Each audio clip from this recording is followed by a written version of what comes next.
Sungguh baik menyanyikan syukur kepadamu,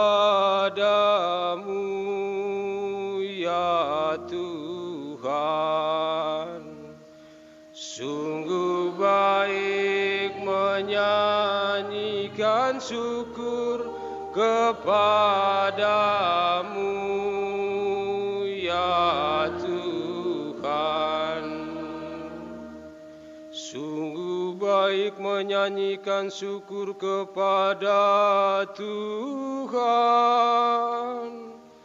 dan menyanyikan mazmur bagi nama-Mu, ya yang maha tinggi. Memberitakan kasih setia-Mu di waktu pagi dan kesetiaan-Mu di waktu malam. Sungguh baik menyanyikan syukur kepadamu,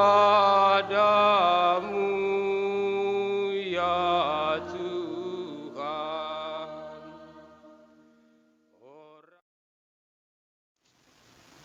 Tuhan bersamamu.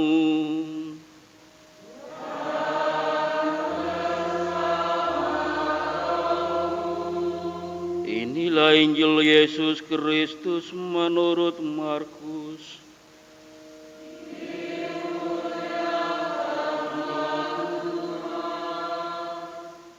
Sekali peristiwa Yesus mengajar di hadapan orang banyak, katanya, "Beginilah hal kerajaan Allah. Kerajaan Allah itu seumpama orang yang menaburkan benih di tanah. Malam hari ia tidur dan siang hari ia bangun, dan benih itu mengeluarkan tunas, dan tunas itu makin tinggi. Bagaimana terjadinya, orang itu tidak tahu. Bumi dengan sendirinya mengeluarkan buah, mula-mula tangkai, lalu bulir, kemudian butir-butir yang penuh isinya dalam bulir itu. Apabila buah itu sudah cukup masak, orang itu segera menyabit, sebab musim menuai sudah tiba." Yesus berkata lagi, "Dengan apa hendaknya kita bandingkan kerajaan Allah itu? Atau dengan perumpamaan manakah kita hendak menggambarkannya? Hal kerajaan itu seumpama biji sesawi yang ditaburkan di tanah. Memang biji itu yang paling kecil pada segala jenis benih yang ada di bumi. Tetapi apabila ditaburkan, ia tumbuh menjadi lebih besar daripada segala sayuran yang lain dan mengeluarkan cabang-cabang yang besar, sehingga burung-burung di udara dapat bersarang dalam naungannya." Dalam banyak perumpamaan yang semacam itu, Yesus memberitakan firman kepada mereka sesuai dengan pengertian mereka. Dan tanpa perumpamaan, ia tidak berkata-kata kepada mereka. Tetapi kepada murid-muridnya, ia menguraikan segala sesuatu secara tersendiri. Demikianlah Injil Tuhan.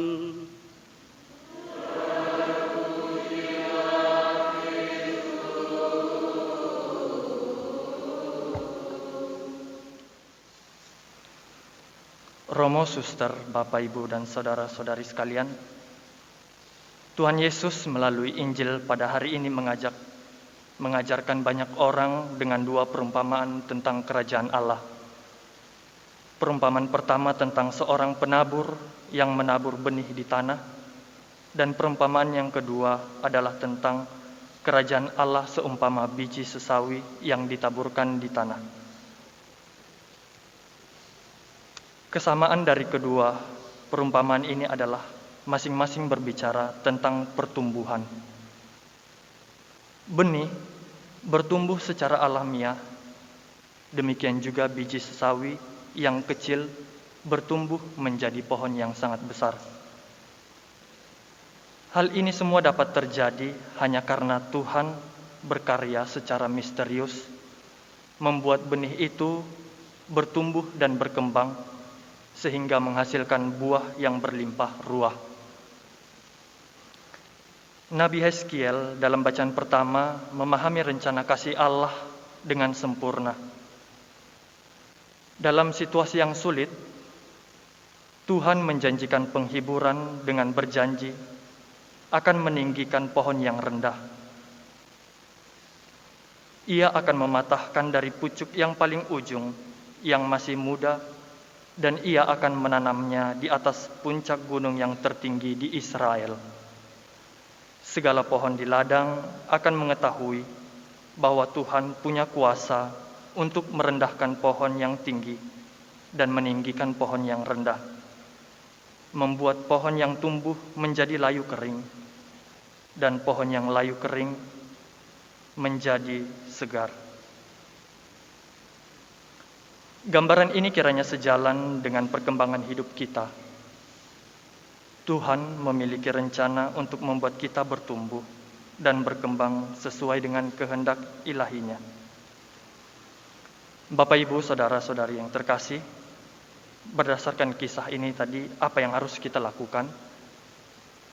Santo Paulus dalam bacaan kedua mengingatkan jemaat di Korintus supaya berusaha untuk menjadi ciptaan yang baru, yang berkenan pada Tuhan. Meski mereka menyadari bahwa mereka mendiami tubuh ini, mereka masih jauh dari Tuhan. Tetapi meskipun mereka masih jauh dari Tuhan, mereka tetap tabah menghadapi setiap cobaan yang mereka hadapi. Sebab hidup mereka adalah hidup karena percaya kepada Tuhan, bukan karena melihat Tuhan. Maka mereka berusaha supaya mereka, entah di dalam tubuh atau di luar tubuh, berusaha untuk berkenan dan sepadan dengan Allah. Kata-kata Paulus ini memiliki makna dan kekuatan untuk mengingatkan panggilan hidup kita masing-masing, supaya menyerupai Yesus hari demi hari. Sebagai orang yang dibaptis, kita menjadi ciptaan baru yang sepadan dengan rencana Tuhan untuk menumbuhkan benih kerajaan Allah. Untuk itu setiap pribadi yang dibaptis memiliki panggilan luhur untuk mengikuti dan menyerupai Tuhan. Pertanyaannya bagi kita, apakah kita sungguh-sungguh pengikut Kristus sejati? Apakah kita sungguh menyerupai atau sungguh berkenan bagi Tuhan Allah kita pada saat ini? Bapak, Ibu, saudara-saudari yang terkasih, sabda Tuhan pada hari ini mengajak kita untuk bertumbuh. Dalam putaran kehidupan, seringkali kita dihadapkan pada keadaan yang sepertinya membuat kita dirugikan, menderita, dan kita pun tidak berdaya kecuali harus menerimanya, seperti cerita di awal tadi. Kalau kita larut dalam kekecewaan, marah, emosi, pasti kita sendiri akan bertambah menderita. Maka lebih baik kita anggap ketidaknyamanan sebagai latihan mental dan kesabaran dalam diri kita. Mari kita berjiwa besar dengan tetap melakukan aktivitas yang positif, sehingga sampai suatu saat nanti, pasti perubahan lebih baik, lebih luhur, bisa akan kita nikmati. Laksana benih kasih Allah yang ditabur dan bertumbuh karena karya ilahi Tuhan, demikian iman kita juga harus bertumbuh. Orang yang mengalami pertumbuhan iman tidak akan goyah sekalipun dalam ancaman maut. Orang yang bertumbuh dalam iman akan siap mewartakan kerajaan Allah dengan hidupnya yang nyata. Maka mari kita saling mengasihi seperti Yesus mengasihi, berpikir dan bertindak seperti Yesus berpikir dan bertindak, hidup seperti Yesus, mendengar seperti Yesus, sehingga dengan demikian kita sungguh-sungguh serupa dengan Dia dan bertumbuh menjadi pribadi yang lebih baik lagi. Amin. Amin.